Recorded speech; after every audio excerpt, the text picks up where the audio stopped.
Samantha here with Lone Crow Adventures. I'm about to take you on an adventure today through Sand Ridge State Forest in Illinois. We're going on a 2-night backpack trip and we're going to be doing some hammock camping.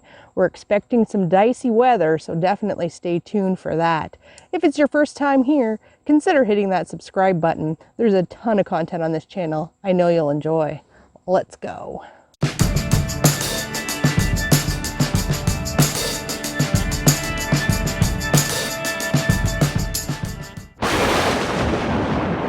Our adventure today actually starts at Gander Outdoors. So initially we were just gonna make a quick stop in at Gander Outdoors because Sarah needed some rain pants, and then we found out the store was 50% off. So we went a little crazy at the cash. We actually put a couple things back, but oh my God, I can't believe it. So these are some of the items that we picked up. 2 Dolomite 40-degree North Face bags, 35 bucks a pop, and a backpacker's thermocell for 20 bucks. Great finds unexpectedly. Amazing. All right, we have the gear dialed in. For this trip, I'm going to be using a 65-liter Mountain Hardwear Ozonic 65 pack, and I've got it all packed up with all the stuff that I'm going to need. And we're going to be taking the Yellow Trail, and we're going to be staying on backcountry site number 3. Here we are at the head of the Yellow Trail, so let's set out. So a couple of the neat features about Sand Ridge State Forest is that it is the only place in Illinois where you can find cactus. So here you see the prickly pear cactus, and it grows wild throughout the forest system. So you have to be careful and pay attention to ankle level when you're hiking, or you will encounter this little guy.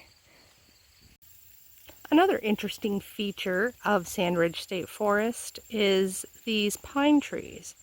So if you look around, there are many, many pine trees scattered within the forest.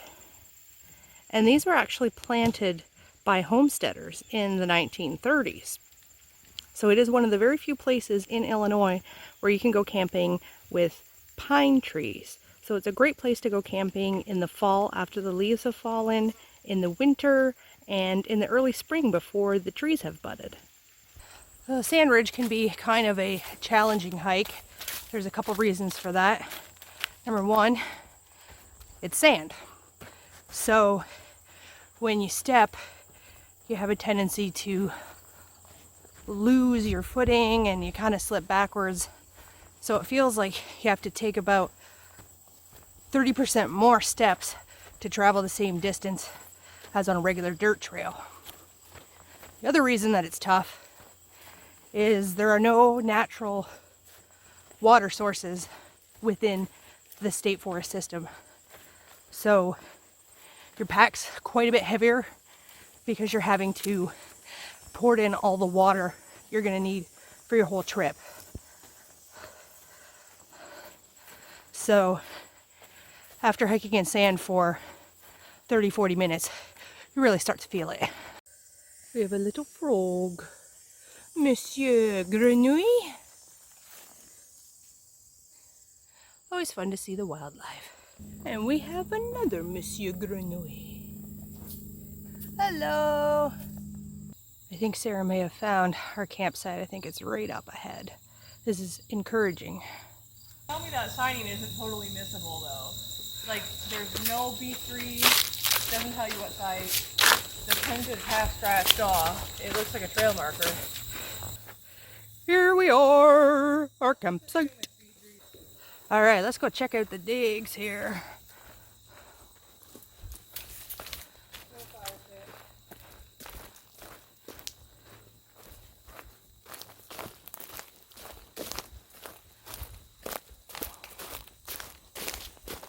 Here we are, backcountry 3. Looks like we've got a lot of great places to hang our hammocks. So got a lot of, I believe that's a Ponderosa Pine. I believe. If it's not, let me know in the comments below. Pretty sure it is though. So look at this. I don't know if you can see this, but it doesn't really show up on film. There's just a ring of just nasty sweat that's just sitting there. All right, so Sarah's asking me to go in the bag and find some rope. Really? Books? Well, life in a hammock is pretty leisurely when you're not the one filming. You know, I enjoy a good book in the middle of the woods. Do you know how much these things weigh? You carted these books out here? My God, this must weigh at least 1.5 pounds, maybe 2 pounds, these books. You needed 2? Well, yeah, what if I run out? My God. Well, we've got the camp set up and Sarah's starting to work on our fire. There we go.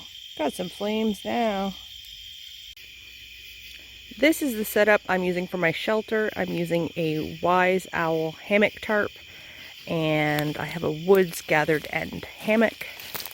And I've also incorporated a bug net because you can see all the bugs flying around on the screen. It's pretty buggy out here. So we'll see how this system holds up. It's gonna rain tonight. We're expecting up to 3 inches, so it's gonna rain pretty heavy. So I'll let you guys know if I'm still dry come morning. Good morning, everybody. I slept really good in the hammock last night, and the tarp kept me nice and dry. It rained. It didn't rain as much as we thought it was going to rain, but it definitely worked and kept me dry. So the rain stopped. I think I'm gonna get out and make some breakfast. So now that it's daylight, I want to take some time and show you the hammock setup that I'm using. The hammock itself is a gathered end hammock, and it's a single wide hammock made by Woods. And this is actually a Canadian brand. I picked this up about 3 years ago when I was camping up in northern Canada from good old Canadian Tire, and it's performed really, really well. I'm very, very happy with it. The tarp that I'm using is made by Wise Owl Outfitters, and this tarp can accommodate either a single or a double hammock. It's really, really nice. It comes with all of these guy ropes attached to it, and it's got stakes to stake it out. I've used this tarp on at least 3 occasions where I experienced torrential downpours, and I have stayed dry, and all my gear has stayed dry as well. Now, we are camping in central Illinois, and it is the middle of September, so it is an extremely buggy season. So I've chose to incorporate a bug net into my setup. If I was camping a little bit later into the fall or a little earlier in the spring, I wouldn't use this, but given the environment that I'm encountering, the bug net is an absolute must. So this one is made by Legit Camping, and it's nice because you just put your hammock right on the inside and you can attach it right to the carabiners where you hook up your hammock. So that's really nice. For the sleep system that I'm using, I'm not using an underpad because it is not really cold enough at this time of year to warrant that. I've chosen to go with a little bit more warmer of a sleeping bag as the top quilt. And it's a sleeping bag, but I just kind of throw it over myself like a quilt. And it is the North Face Dolomite 40-degree bag. And it definitely kept me nice and warm last night. No problems with that. I also use a backpacking pillow inside of here, and it is the Trekology backpacking pillow. In the hammock, I find that I deflate that pillow to about 50%. And that gives me a really comfortable sleep. If I was sleeping on a camp mat, I would have that thing blown up to, near max capacity for the extra support. But in the hammock, I use it about 50%. So that is my hammock setup. It's worked great for me on multiple trips. It rained last night. It worked great. I didn't get wet, and I've been really happy with it. So that's what's going on. All right, we're packed up and we're ready to go. So we're gonna hit the trail. See you later, campsite. Reached one of the trail markers. Almost back. All right. So we are approaching the trailhead. We are almost there. It's been a great trip. We had a lot of fun times. It's always fun to sleep in a hammock. Oh, here we go. Right here. That is our trail marker. That tells us that we are back. The car's just parked up ahead. So thanks guys for watching, and I hope that you enjoyed coming on this adventure with us. If you haven't already done so, hit that subscribe button. There's a ton of great stuff on this channel. Until next time, get out there and get on the trails.